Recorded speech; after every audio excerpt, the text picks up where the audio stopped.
Salut les amis, j'espère que vous allez bien. Ces derniers temps, j'ai énormément volé. Il s'est pas passé des choses extraordinaires. Vous connaissez déjà ma petite routine, hein. J'ai fait des vols à Samoin, notamment des ploufs où j'ai bossé les sorties chandelles, fait des tours de bocal, j'ai retourné au carreau faire du soaring, j'ai retourné à Agy travailler mes sorties chandelles, peu à mieux aussi. Petite nouveauté que vous allez voir, j'ai aussi retourné à Muren avec Naofel pour continuer de travailler ma technique. Donc globalement, pas de nouveau site, rien que vous n'ayez déjà vu. Je crois que c'est un peu le temps de faire un bilan sur ma progression. Après un peu plus d'1 an de pratique et environ 110 heures de vol, je commence à prendre du recul. Comme je vous l'ai dit, les derniers mois, ils ont surtout été consacrés à accumuler du volume, répéter les mêmes exercices, perfectionner ma technique, corriger mes mauvaises habitudes. Donc après avoir fait ce premier cross de 43 kilomètres à Samoin, je commence à me poser la question et vous m'en avez parlé aussi. Est-ce que c'est le moment de quitter mon Alpha 8? Et aujourd'hui, je crois que le jour est venu, donc je vais vous montrer quelques images de ces derniers vols assez rapidement. Je vous mettrai que des images sympas. Puis on va faire le bilan de cette première année et puis je vais vous expliquer pourquoi j'ai finalement choisi de changer de voile et quelle sera ma prochaine voile. C'est parti.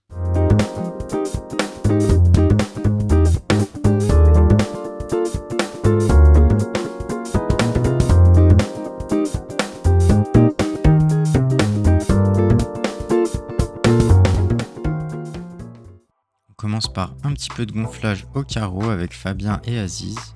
On s'était retrouvés tous les trois le matin à Samoin pour aller faire des ploufs. Moi, j'ai bossé mes sorties chandelles avec Fabien qui a fait la même chose. Et Aziz, il avait ramené sa mini-voile. Donc, il s'est envoyé des runs de mini-voile. Et puis, l'après-midi, on est allé faire un peu de gonflage au carreau. Aziz, il m'a prêté sa mini-voile. C'est très, très rigolo à gonfler, à manipuler. Ça semble tout léger, un peu comme un cerf-volant. Donc, je me suis beaucoup amusé avec. C'est vraiment très facile. Pendant ce temps, Aziz, il était avec mon Alpha. Alors évidemment, j'ai pas volé avec la mini-voile, hein. Je suis vraiment pas chaud et puis les conditions, c'était en après-midi, donc c'est pas l'objectif. Alors les vols d'après, c'est très classique. Je vous ferai des petits commentaires quand il y a des choses à noter, mais sinon, je vais vous parler déjà un petit peu de mon processus de recherche pour ma prochaine voile et puis comment ça s'est un peu passé. J'ai commencé à discuter avec Naofel, d'envisager de changer de voile. Il m'avait conseillé de changer à l'automne, puisqu'il y a beaucoup de gens qui vont revendre leur réel, donc c'est une bonne période pour commencer à trouver des bonnes affaires. Mais bon, j'ai commencé à regarder pour avoir une idée à peu près des modèles et des prix. J'ai regardé un peu plus tôt. Alors au début, on a un peu discuté, et peut-être qu'il me disait que je pouvais envisager une B-Mid, comme la Theta ou la Ico. Et j'avoue que j'avais été un peu séduit par l'idée. Il m'avait dit, en fonction du volume de vol que tu as fait d'ici là, on verra, ce sera certainement possible. Puis moi, j'ai beaucoup regardé. J'attendais, je regardais Le Bon Coin, des groupes Facebook pour dénicher des bonnes affaires. Puis au fur et à mesure, j'ai élargi quand même un peu ma recherche aussi en regardant plein de voiles différentes. J'ai vraiment ratissé large et ça m'a permis d'apprendre de voir tous les modèles qui existent en B-Low, en B-Mid. Et puis voilà, au fur et à mesure des discussions, aussi avec Naofel, on est revenu sur le sujet. Puis on a commencé à se dire peut-être qu'une B-Low c'est quand même mieux. Et c'est vrai que finalement je suis assez d'accord. Puis en discutant, il m'a dit écoute, il y a la Ozone Buzz Z7 qui est quand même pas mal. Et c'est vrai que dans leur discours marketing, ils mettent en avant la sécurité passive plus que la performance sur cette voile. Alors, elle a un allongement de 5,15, ce qui est déjà plus grand que mon Alpha. Je vais certainement y gagner en performance et puis en sensation de pilotage. Elle sera peut-être un peu plus agile. Mais ça reste quand même une voile qui est vraiment très accessible, très gentille. Et je pense que c'est vraiment une bonne voile pour faire la transition. Et puis commencer, on va dire, à acérer un petit peu mon pilotage pour travailler avec des voiles après plus performantes peut-être. Alors on arrive sur le 3e séjour à Muren. Là. Je vais quand même vous faire des petits commentaires. Alors la première journée, j'ai pas beaucoup filmé, j'ai fait que des 3-6. J'ai fait aussi un petit vol là que vous voyez. Je suis parti visiter un petit peu et mon objectif c'était de monter tout là-haut là. Et je connais pas très bien en fait. Je voyais juste quelques voiles y aller, des billes principalement.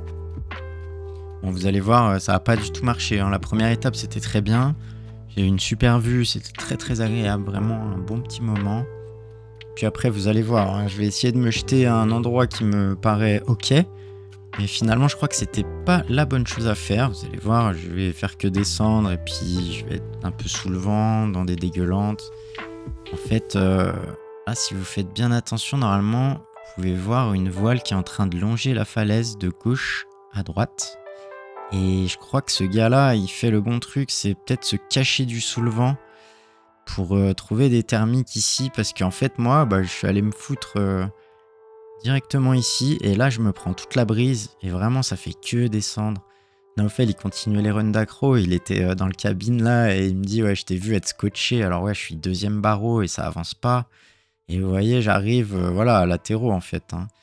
Donc j'ai bien fait de rentrer tout de suite et de pas forcer ou essayer de faire des dingueries.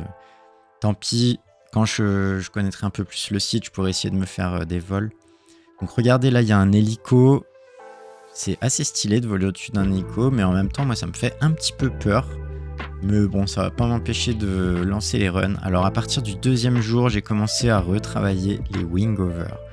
Alors ici, j'ai corrigé, ou du moins j'ai essayé de corriger pas mal de défauts, principalement les gros à-coups que je mettais pour tenir l'extérieur.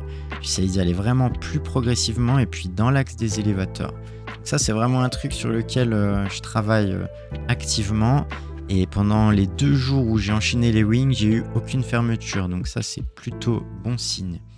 Et je vous dirai un petit peu aussi les autres points sur lesquels j'ai travaillé. Mais bon, en tout cas, ce qu'il faut retenir, c'est que j'essaye vraiment de bosser activement pour corriger ou améliorer des points. Et je suis pas juste en train de m'envoyer des wings pour me faire plaisir. Alors, j'ai aussi un petit peu bossé la précision d'atterrissage à Murun. C'est assez sympa puisqu'on fait beaucoup de runs et ça fait beaucoup d'essais.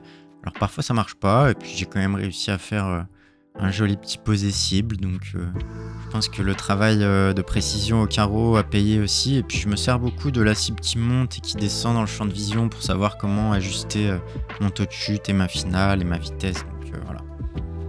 Alors je vais repartir ici pour une série de wings. Cette fois c'est filmé par Naofel, donc c'est sympa d'avoir le point de vue de l'extérieur.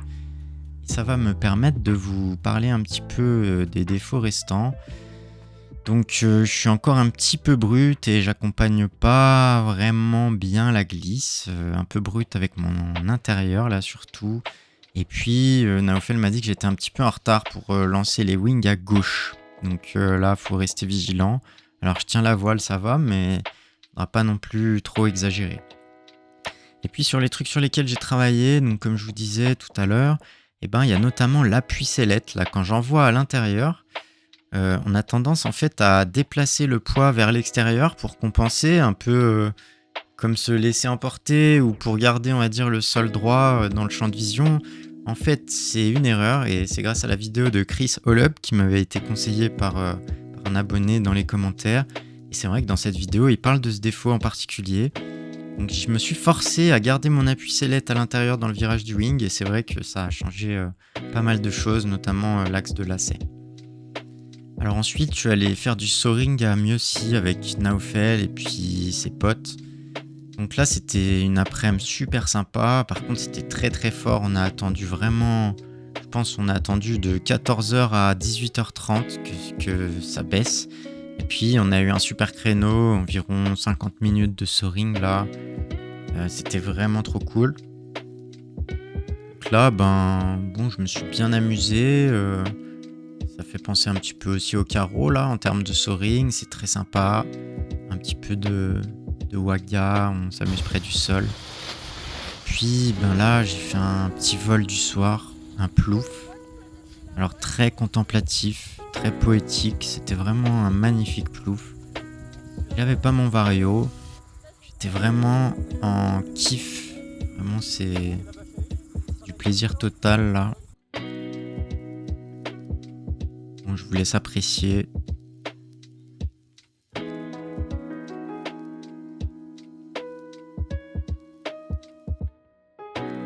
Je pense que c'est un des plus beaux ploufs que j'ai fait depuis que j'ai commencé le parapente. C'était vraiment un moment un peu particulier et j'ai beaucoup aimé.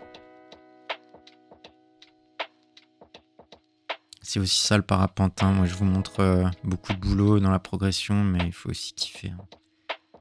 Quand même, à latéraux, je me refais de la précision d'atterrissage. Alors, petit point de vigilance, par contre, j'avais peut-être un petit peu vent de cul.